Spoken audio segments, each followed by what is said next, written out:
नानाजी देशमुख कृषी संजीवनी योजना टप्पा क्रमांक 2 अंतर्गत मोजे गेवरे बाजार ग्राम विकास समिती गेवरे यांची सभा घेण्यात आली। यावेळी 168 वैयक्तिक लाभाचे बदनापूर तालुक्यातील गेवरे बाजार येथे नानासाहेब देशमुख कृषी संजीवनी योजना टप्पा क्रमांक 2 कायद्याअंतर्गत मोजे गेवरे बाजार ग्राम विकास समिती गेवरे बाजार ग्रामपंचायत कार्यालयामध्ये सहभाग घेण्यात आला असून वैयक्तिक लाभार्थ्यांचे रेशमी शेती, शेततळे, फळबाग, ठिबक सिंचन, भूमी शेतकऱ्यांसाठी शेळी पालन, कुक्कुटपालन असे एकूण 168 समितीची मंजुरी देण्यात आली। सदरील सभेसाठी समिती सदस्य सरपंच मीराबाई देवकर, उपसरपंच बाबासाहेब जोशी, कृषी सहाय्यक बनकर साहेब, समूह सहाय्यक सतीश नागरे, गेवरे बाजारचे ग्रामसेवक व गावातील शेतकरी बांधव व भूमिहीन शेतकरी या कार्यक्रमाला उपस्थित होते।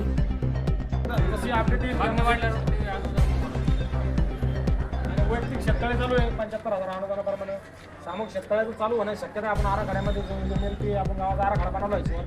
तर त्या हिशोबानं आपण 50 शेतकरी फळबागेमध्ये तुम्ही कोणत्याही फळबागेसाठी अर्ज करू शकता। त्याला साधारणतः 80,000 पण 1,20,000 सबसिडी। ठिबकमध्ये तुम्हाला माहिती 80% सबसिडी, 1 एकर क्षेत्रापर्यंत 38,40,000 सबसिडी बसते। जसं क्षेत्र वाढत तशी परिगणना वाढत जाते। आणि रेशीम लागवडीमध्ये MRGS मध्ये पहिले लागवड होती, आता याच्यामध्ये वैयक्तिक खात्यावर पैसे जमा होणार आहे, म्हणजे मस्टर सिस्टीम याच्यामध्ये नाही। त्यामुळे ज्यांना रेशीम लागवड करायची त्यासाठी एक खूप फायद्याची योजना आहे। रेशीममध्ये काम करायला चांगला स्कोप आहे, उत्पादन क्षमता चांगली आहे आणि एक रोजगाराचं मोठं साधन त्यामध्ये देऊन आपल्याला उपलब्ध होऊ शकतं।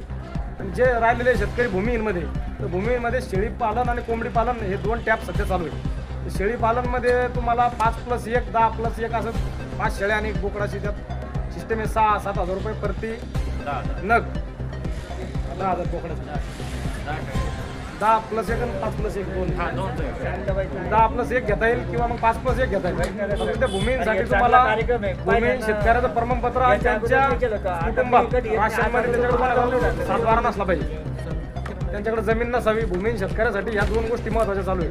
आणि SC/ST मध्ये PVC पाईप साठी अर्ज चालू आहे, मोटर पाईपसाठी।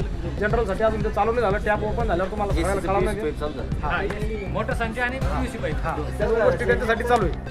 शेडनेटचं अजून चालू झालेलं नाही आहे, जनरलसाठी शेडनेट चालू झाल्यानंतर तसं कळवणार, कारण की टॅप ओपन झालेलं नाही अजून।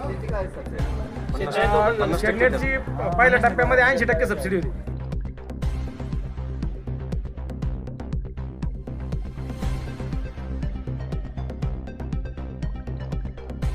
फळबागेमध्ये तुम्ही कोणत्याही फळबागेसाठी अर्ज करू शकता। त्याला साधारणतः 80,000 पण 1,20,000 सबसिडी। ठिबकमध्ये तुम्हाला माहिती 80% सबसिडी, 1 एकर क्षेत्रापर्यंत 38,40,000 सबसिडी बसते। जसं क्षेत्र वाढत तशी परिगणना वाढत जाते। आणि रेशीम लागवडीमध्ये MRGS मध्ये पहिले लागवड होती, आता याच्यामध्ये वैयक्तिक खात्यावर पैसे जमा होणार आहे, म्हणजे मस्टर सिस्टीम याच्यामध्ये नाही। त्यामुळे ज्यांना रेशीम लागवड करायची त्यासाठी एक खूप फायद्याची योजना आहे। रेशीममध्ये काम करायला चांगला स्कोप आहे, उत्पादन क्षमता चांगली आहे आणि एक रोजगाराचं मोठं साधन त्यामध्ये देऊन आपल्याला उपलब्ध होऊ शकतं। आणि जे राहिलेले शेतकरी भूमिहीनमध्ये, तर भूमिहीनमध्ये शेळी पालन आणि कोंबडी पालन हे 2 टॅप सध्या चालू आहे। शेळी पालनमध्ये तुम्हाला 5+1 10+1 असं 5 शेळ्या आणि 1 बोकडाची त्यात सिस्टम आहे। 6-7 हजार रुपये प्रति नग, 10,000 बोकडाचे 10+1 आणि 5+1 2 10+1 घेता येईल किंवा मग 5+1 घेता येईल। त्या भूमिहीनसाठी तुम्हाला भूमिहीन शेतकऱ्याचं प्रमाणपत्र आणि त्यांच्या कुटुंबात राशनमध्ये त्याच्याकडे 7-12 नसला पाहिजे, त्यांच्याकडे जमीन नसावी। भूमिहीन शेतकऱ्यासाठी ह्या 2 गोष्टी महत्त्वाच्या चालू आहे। आणि SC/ST मध्ये PVC पाईप साठी अर्ज चालू आहे, मोटर पाईपसाठी। जनरलसाठी अजून ते चालू नाही झालं, टॅप ओपन झाल्यावर तुम्हाला सगळ्याला कळवणार मोटर संच आणि PVC पाईप त्या 2 गोष्टी त्यांच्यासाठी चालू आहे। शेडनेटचं अजून चालू झालेलं नाही आहे, जनरलसाठी शेडनेट चालू झाल्यानंतर तसं कळवणार, कारण की टॅप ओपन झालेलं नाही अजून। शेडनेटची पहिल्या टप्प्यामध्ये 80% सबसिडी होती। वैयक्तिक शेतकरी चालू आहे 75,000 अनुदानाप्रमाणे सामूहिक शेतकऱ्याचं चालू होण्याची शक्यता आपण आराखड्यामध्ये की आपण गावाचा आराखडा बनवला आहे। तर त्या हिशोबानं आपण 50 शेतकरी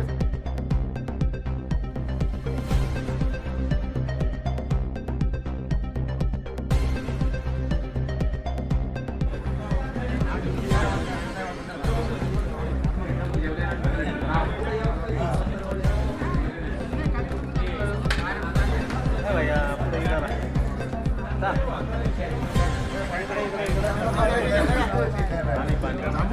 Thank